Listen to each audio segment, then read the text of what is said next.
இந்திய கம்யூனிஸ்ட் கட்சியினுடைய மாநில செயலாளர் தோழர் திரு வீரபாண்டி மருது கணேசன் அனைத்து கழகத்துறை மாவட்டங்களில் நிர்வாகிகள் வணக்கத்தையும் நன்றி தெரிவித்துக் கொள்கின்றேன். இன்றைக்கு தோழர் வெள்ளக்கன் அவர்களுக்காக முதலாக திறக்கப்பட்டிருக்கக்கூடிய எழுப்பப்பட்டுள்ள சிலையை திறந்து வைப்பதில் உங்களோடு சேர்ந்து திறந்து வைப்பதில் மிகுந்த மகிழ்ச்சி அடைகின்றேன். அந்த வாய்ப்பை கொடுத்த நண்பர்களுக்கு முதலிய நன்றியை நான் தெரிவித்துக் கொள்கின்றேன்.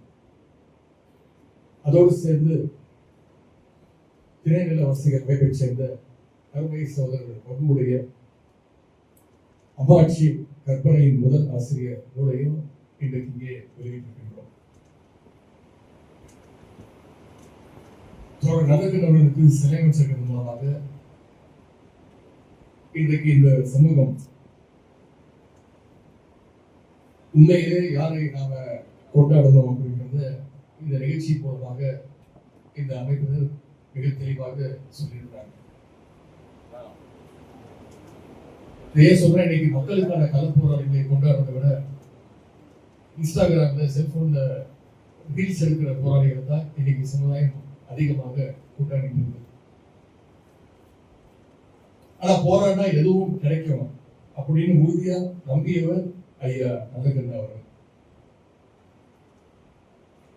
அதற்கு ஒரு மிகச்சிறந்த உதாரணம் சமீபத்தில் நடந்த பாலநிலத்தில் நடந்த டெல்லியில் நடந்த நீட் விலக்கு போராட்டம். டெல்லியில் நடந்த போராட்டம் அதன் தொடர்ச்சியாக இந்தியா முழுக்க இளைஞர்கள் இந்த போராட்டத்தில் ஈடுபட்டாங்க. ஆனா நீட் எதிர்ப்பு போராட்டம் அப்படிங்கிறது தமிழ்நாட்டுக்கு புதுசு கிடையாது. என்னைக்கு நீட் முதல்ல வந்துச்சோ அன்னையிலிருந்து திராவிட முன்னேற்ற கழகம் அதை எதிர்த்து கொண்டுதான் இருக்கிறது. குறிப்பா எங்களுடைய திராவிட முன்னேற்ற கழகத்துடைய இளைஞர்களின் சார்பாக நீட் தேர்வை ரத்து செய்யணும்னு பல போராட்டங்கள் நடத்திருக்கிறோம். உண்ணாவிரத போராட்டம் நடத்திருக்கிறோம், ஆர்ப்பாட்டம் நடத்திருக்கிறோம், கையெழுத்து இயக்கம் நடத்தணும். கிட்டத்தட்ட 80 லட்சம் கையெழுத்துக்கள் பெற்றோம். பைக் ரேலி அப்படின்னு பல்வேறு நீட் ஒழிப்பு போராட்டங்களை திராவிட முன்னேற்ற கழகம் நடத்தியிருக்கு. அது மட்டும் இல்லை, எங்களுடைய அரசு அமைந்த பொழுது 2021ஆம் ஆண்டு கழக அரசு அமைந்த உடனே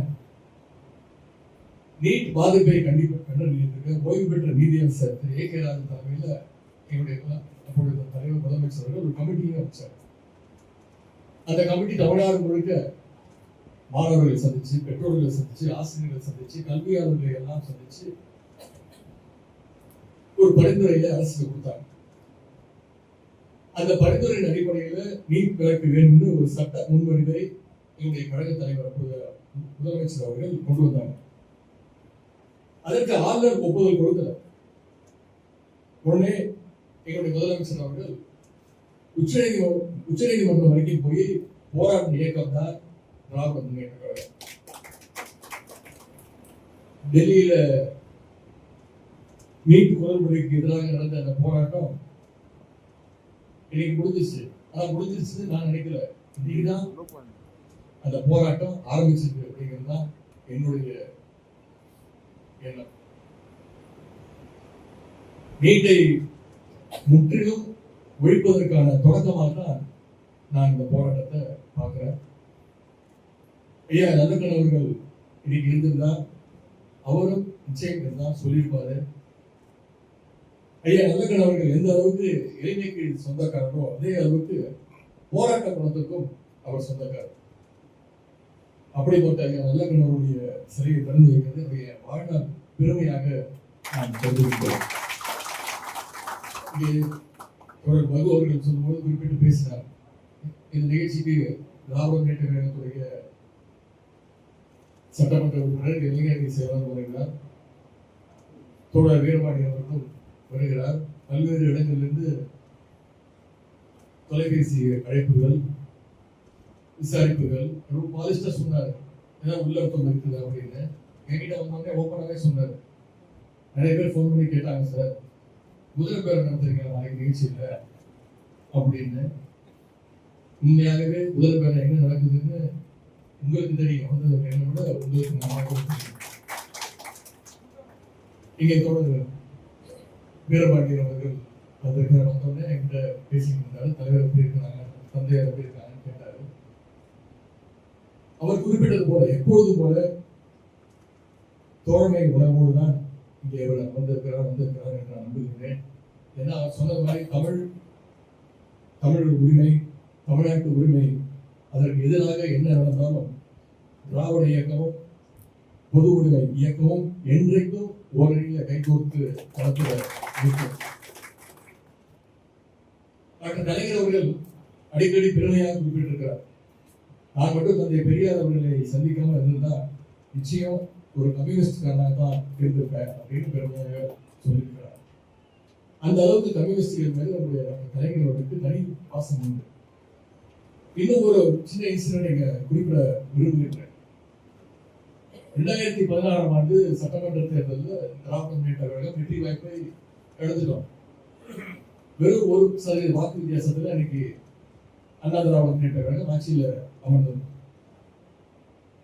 அப்போ பத்திரிகையாளர்கள்லாம் போய் இந்த கலைஞர்களை போய் பார்க்கும்போது, கலைஞர் திராவிட முன்னேற்ற கழகம் ஆட்சிக்கு வரல அப்படின்னு எந்த விதமான வருத்தமும் அவருடைய மனசுல இல்லை. அவர் சொன்னாரு,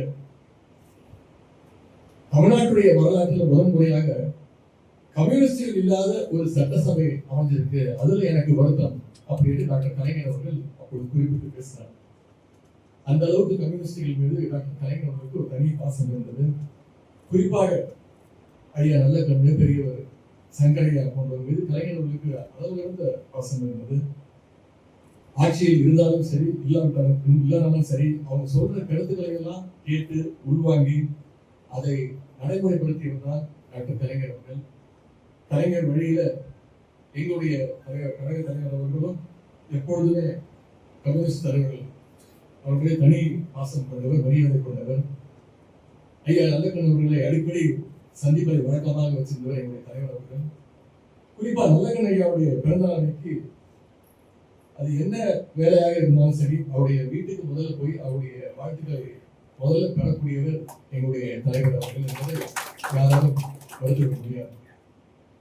ஐயா நல்லக்கண்ணு அவர்களுக்கு தமிழ்நாடு அரசுடைய மிக உயரிய விருதான தகைசால் தமிழர் விருதையும் வழங்கி பெருமைப்படுத்தியவர் எங்களுடைய தலைவர் அவர்கள். நல்லக்கண்ணு ஐயா அவர்கள் மறைஞ்சப்போ அவருக்கு முழு அரசு மரியாதையும் கொடுத்தவர் எங்களுடைய தலைவர் அவர்கள். அப்பொழுது பாரத இல்லத்தில் வைக்கப்பட்டிருந்த ஐயா நல்லக்கண்ணுடைய உடலுக்கு அப்போ முதலமைச்சராக இருந்த என்னுடைய கழக தலைவர் அவர்கள் உணர்ச்சி பெருக்கோடு வணக்கம் செலுத்திய அந்த காட்சியை நிச்சயம் யாராலும் வணங்கிருக்கக்கூடிய நானும் ஐயா நல்லக்கண்ணு பலமுறை சந்தித்திருக்கின்றேன். 2021ஆம் ஆண்டு நான் சட்டமன்ற உறுப்பினராக தேர்ந்தெடுக்கப்பட்ட பிறகு நான் முதல்ல போய் வாழ்த்து பெற்றது ஐயா நல்லக்கண்ணு அவர்கள். இங்கே என்ன குறிப்பிட்டது போல யாரை சந்தித்தாலும் புத்தகங்கள் கொடுப்பார், புத்தகங்களை பரிமாறி கொடுப்பார். நானும் அவர்கிட்ட புத்தகங்கள் கொடுத்தேன், அவரு என்கிட்ட புத்தகங்கள் பரிமாறி கொண்டார். நிறைய அரசியல் பேசுவார், பல அறிவுரைகளையும் சொல்லியிருக்கின்றார்.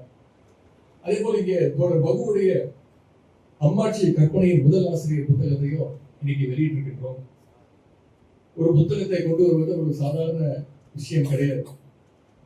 இளைஞரணி திமுக இளைஞரணி சார்பாக நாங்களும் ஒரு பதிப்பகத்தை நடத்தி வருகின்றோம். அதற்கு நான் பதிப்பாளர். அந்த வகையில் ஒரு பதிப்பாளராகவும் இந்த நிகழ்ச்சியில் கலந்து கொள்வதை நான் மிகுந்த பெருமையாக கருதுகின்றேன். தோழர் பகு இந்த புத்தகத்திற்காக நிறைய உழைச்சிருக்கிறாரு. திரையில வாசிகளுக்கும் கழக இளைஞர்களுக்கும் ஒரு மிக நெருங்கிய தொடர்பு உண்டு. இங்கே தோழர் பகு அவர்கள் குறிப்பிட்டது போல இளைஞர்களுடைய அனைத்து நிகழ்ச்சியிலும் திரையில வாசிகளுடைய அந்த நாடகம் ஒவ்வொரு நிகழ்ச்சியிலும் இடம்பெற்றிருக்கிறது. அது சிறிய நிகழ்ச்சியாக இருந்தாலும் சரி, பெரிய பெரிய மாநாடுகளாக இருந்தாலும் சரி, அறிவித்து விழாக்கூடிய பல்வேறு நிகழ்ச்சிகள்ல முதல் நிகழ்ச்சியாக திரைநில வாசிகளுடைய கலை நிகழ்ச்சி நிச்சயம் இடம்பெற்றிருக்கிறோம். தோழர் பகு ஒரு சிறந்த எழுத்தாளர், நாடக இயக்குனர், பயிற்சியாளர், LGBT மக்களுடைய உரிமைக்கான குரலாக இருப்பவர். எனக்கு அவர்கிட்ட ரொம்ப பிடிச்ச விஷயம் என்னன்னா, தமிழ்நாடு முழுக்க டிராவல் பண்ணி குழந்தைகள், பெரியவர்கள், மலைவாழ் மக்கள் அப்படின்னு நிறைய பேருக்கு நாடகக்கலை சம்பந்தமான பயிற்சிகளை தொடர்ந்து சிறப்பாக கொடுத்து வர்றாரு. அவருடைய அந்த அனுபவங்களை எல்லாம் இந்த புத்தகத்துல எழுதியிருக்கிறாரு.